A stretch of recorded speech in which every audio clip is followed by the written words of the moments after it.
Salut à tous, dans cette vidéo, je vais vous montrer pourquoi la correction du marché immobilier français va continuer. Avant de commencer, si vous aimez mon travail, vous pouvez me soutenir en faisant un don en utilisant le lien en description de cette vidéo. On commence tout de suite avec la fameuse courbe de Frigide. Donc cette courbe-là, elle représente l'évolution du prix des logements rapporté aux revenus des ménages. En fait, c'est une façon de représenter l'évolution en termes réels du prix des logements. Donc on voit que si on réfléchit en termes réels, Paris s'est pris une claque de 30% depuis 2020, et la France en moyenne a baissé de 10 à 15%. Donc ça nous dépeint le tableau de la chute. Et pourquoi est-ce que je pense qu'à plus court terme, voire moyen terme, on va pas avoir de rebond? On va tout de suite sur le site de la BCE, on va regarder la statistique de l'évolution du crédit immobilier en France. Donc ça nous montre quelle est l'évolution du crédit immobilier.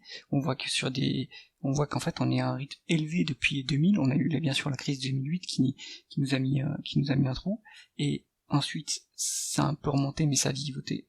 Ici, il faut, à mon avis, par exemple tenir compte, c'est un changement de météorologie, et on va dire de 2015 à 2023, il y a eu une forte évolution, une forte hausse de la croissance du crédit immobilier qui allait jusqu'à 8% de croissance annuelle. Donc ça c'est assez élevé. Et là, hop, on s'est effondré en 2023. Qu'est-ce qui s'est passé?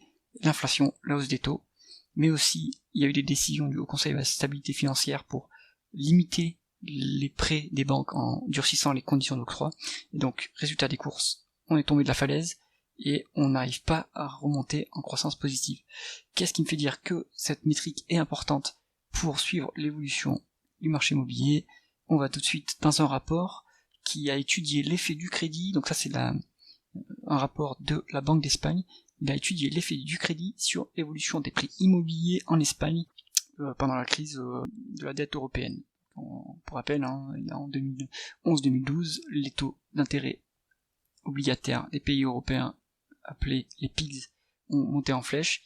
Et qu'est-ce qui s'est passé? En fait, il y a eu une bulle immobilière en Espagne. On voit que ici on a le prix de l'immobilier, il est parti du même point que l'immobilier américain qui s'est pris la crise des subprimes en 2008. Et pareil pour l'immobilier espagnol, mais alors il a accéléré encore plus vite. Donc là c'est de la folie, il s'est passé n'importe quoi.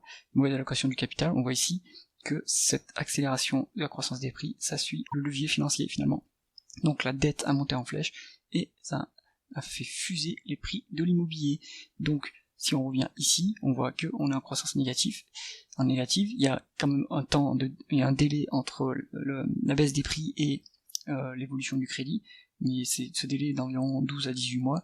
Donc ici, on peut toujours se dire que on est en négatif sur septembre 2024, 12 à 18 mois, ça nous amène en septembre 2025, voire jusqu'à juillet 2026. Donc sur ce critère-là, pas de reprise du prix de l'immobilier. Mais ce qui est plus inquiétant, à court terme, à plus long terme, c'est l'évolution de la demande. Et en effet, l'offre, on sait, elle est rationnée en France parce qu'il y a des limitations sur les permis de construire, et il y a des limitations aussi sur la densification. Mais ça, cette offre, ok, elle est un peu limitée, mais la demande va baisser de plus en plus puisque la démographie est de plus en plus stagnante. On voit que de 2020 à 2030, on va avoir une augmentation de à peu près 2%. Ce qui est plus faible que les décennies d'avant.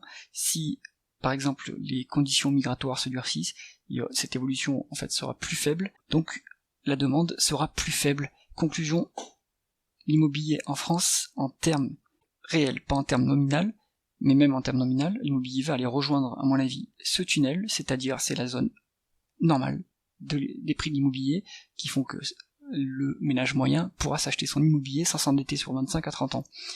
Et ça se fera progressivement, je vois pas de crack, mais je vois progressivement des niveaux de transactions qui vont se normaliser, et ensuite les prix vont suivre cette baisse du niveau de transaction, et petit à petit le marché va s'ajuster. Et ça, c'est une très bonne nouvelle pour les primo-accédants qui pourront s'acheter de l'immobilier à un prix correct. C'est tout pour cette vidéo. Si vous l'avez apprécié, mettez un pouce vers le haut et abonnez-vous à la chaîne. À bientôt.